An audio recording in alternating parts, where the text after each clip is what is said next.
நான் வாதநாராயணங்கீரை அடை செய்ய போகிறேன். அதுக்காக கொஞ்சம் வாதநாராயணங்கீரை தோட்டத்துலேருந்து பறிச்சுட்டு வந்திருக்கேன். இதுதான் வாதநாராயணங்கீரை. யாராவது பார்க்காம இருந்தால் தெரிஞ்சுக்கோங்க. இதுதான் வாதநாராயணங்கீரை. இப்போ அதை நம்ம உருவி எடுத்துடலாம். உருவி எடுத்துட்டு எப்படி அடை செய்கிறதுன்னு காமிக்கிறேன். கீரையை உருவி க்ளீன் பண்ணி எடுத்து வச்சுருக்கேன். பார்த்துக்கோங்க. இதுதான் வாதநாராயணங்கீரை. அது இலையை மட்டும்தான் எடுத்தாகணும். இது ஒரு புடி அளவுக்கு வரும். இதை நம்ம போட்டு அடை செஞ்சிடலாம். இப்போ வாங்க. அடை செய்கிறதுக்கு தேவையான அளவு நான் அரிசி 2 டம்ளர் அரிசி, 1/2 டம்ளர் உளுந்து 1 மணி நேரத்துக்கு முன்னாடி ஊற வச்சு கழுவி க்ளீன் பண்ணி வச்சுருக்கேன். அதுக்கு தேவையான பொருள் 3 வெங்காயம் எடுத்திருக்கேன், 3 பச்சை மிளகாய், சின்ன துண்டு இஞ்சி, கொஞ்சமாக பூண்டு, கடலைப்பருப்பு கொஞ்சமாக, வாதநாராயணங்கீரை கொஞ்சம். இப்போ நம்ம வெங்காயத்தை கட் பண்ணி இப்போ நம்ம மிக்சியில் 3 பச்சை மிளகாய், இந்த கொஞ்சமாக இஞ்சி தோல் நீக்கிட்டு அதில் போட்டுட்டு பெருஞ்சீரகம் கொஞ்சமாக சேர்த்துக்குவோம். அரிசியை அதில் போட்டு அரைச்சி எடுத்துடலாம்.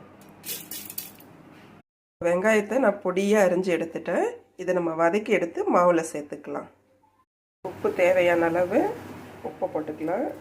கொஞ்சமாக மஞ்சள் பொடி சேர்த்துக்கலாம்.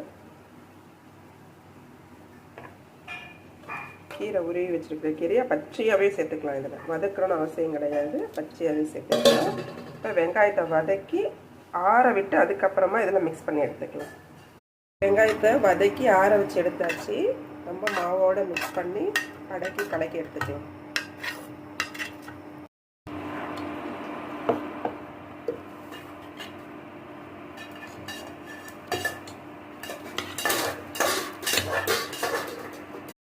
இப்போ தோசைக்கல் காஞ்சி போச்சு. நம்ம அடையை ஊற்றி எடுத்துடலாம்.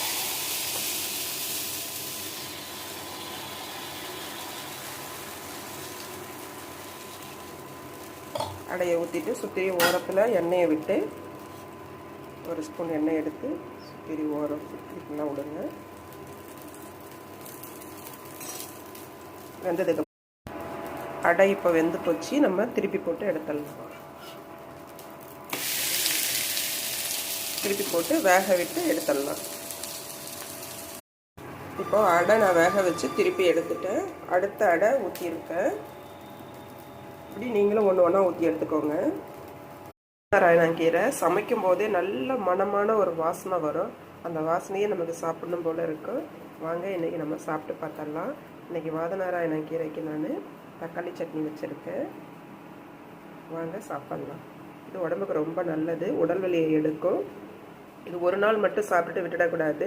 உடம்பு வலி அதிகப்படுத்தி மறுநாளும் சாப்பிடும்போது தான் இது